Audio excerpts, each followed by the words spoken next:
آج شعبان المعظم کی 15 ہے، تو آج کے دن اوراد و وظائف اور نوافل کا زیادہ سے زیادہ اہتمام کرنا چاہیے، کیونکہ یہ طریقہ ہمارے اسلاف کا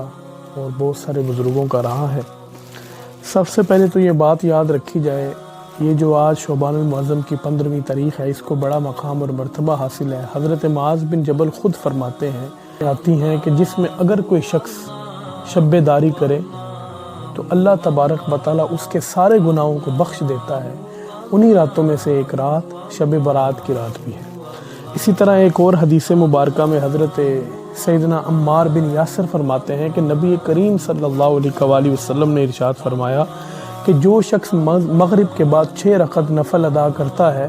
اللہ تبارک و تعالیٰ اس کے سارے گناہوں کو معاف فرما دیتا ہے۔ تو دوستو، آج کے دن ہمیں چاہیے کہ زیادہ سے زیادہ نوافل کا اہتمام کریں۔ کم از کم ہمیں مغرب کے بعد جو 6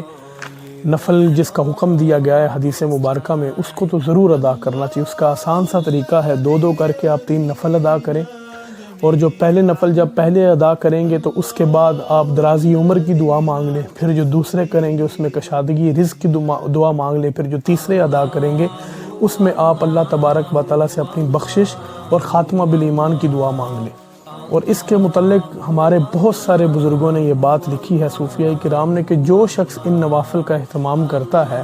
اللہ تبارک و تعالیٰ اس نوافل کے اہتمام کرنے کے صدقے سے اس کو خاتمہ بالایمان نصیب فرماتا ہے۔ اور جہاں ہم لوگ آج نوافل کی کثرت کریں، وہیں ہمیں یہ بھی چاہیے 100 مرتبہ درود شریف، 100 مرتبہ کلمہ طیبہ اور 100 مرتبہ استغفار کریں، تو اس سے اللہ تبارک و تعالیٰ کی بارگاہ میں پھر جو دعا مانگے